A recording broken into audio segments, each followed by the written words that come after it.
I'm Carson Grant, And I'm JxmyHighroller. and we're going to tell you about the NFL AFL merger.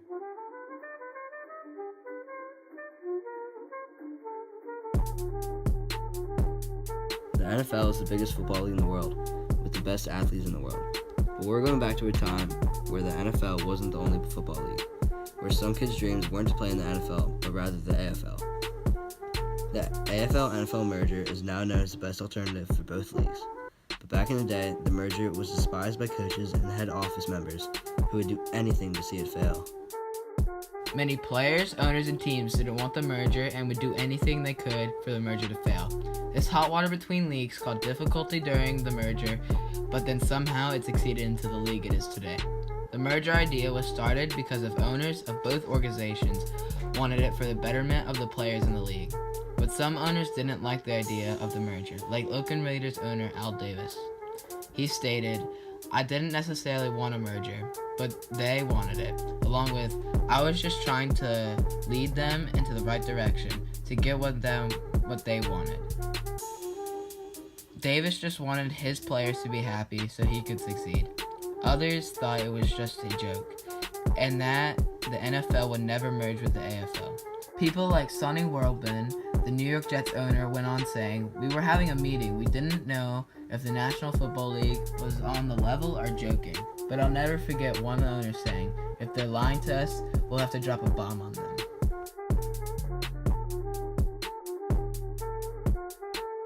Since the NFL had more power and relevance, owners thought that the AFL players would only want to sign with NFL teams. The AFL side had controversies of their own. The AFL was behind in every single category compared to the NFL. The NFL had more teams, fans, players, money, and talent. The AFL was worried that they would be overtaken if they merged with the NFL, so they hesitated. There were 16 teams in the NFL, while there are only 10 in the AFL. Cleveland Browns, Pittsburgh Steelers, and the Baltimore Colts transferred over to the AFL. This created the AFC and NFC conferences, each containing 13 teams at the time, with an addition of the 6 teams, to create the 32-team league that we now have today. The AFC took the merge better because they were looking for someone to merge with for money purposes. Teams didn't react very well because they felt there was an unbalance between the NFL being more dominant over the AFL. More players wanted in the NFL than the AFL, so the NFL had more talent coming up into their league. The AFL-NFL war reached its peak, as the league spent a combined $7 million to sign their 1966 draft choices.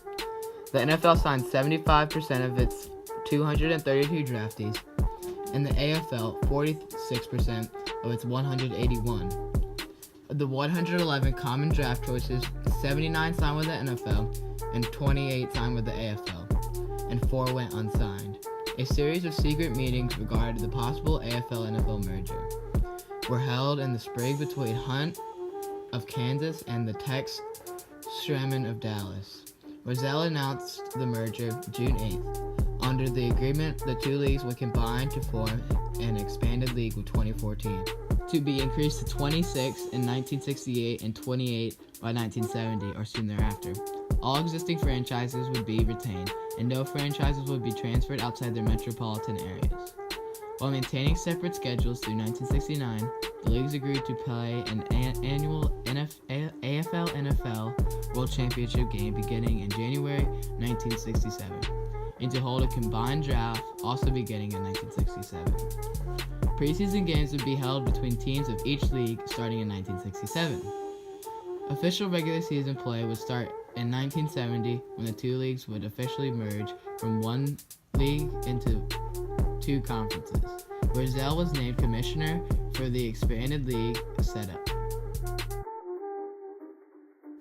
The NFL also agreed on a playoff format that would include one wildcard weekend in which all 3rd through 6th seeds from each conference would compete to make it to the next round, while the 1st and 2nd seeds from each conference are put on a bye week to train for the next round, which was dubbed the divisional round. The lonely 4 survivors from each divisional game were awarded onto their conference championship games, and if they were able to pull off a win there, they would be able to compete for a Super Bowl and be crowned world champions in front of a packed stadium and millions of at-home viewers.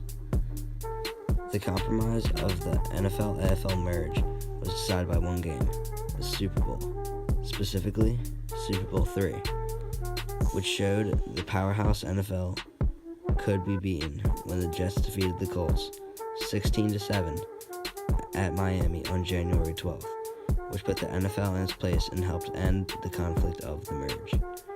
And we are sure that it worked out for everybody involved with the situation.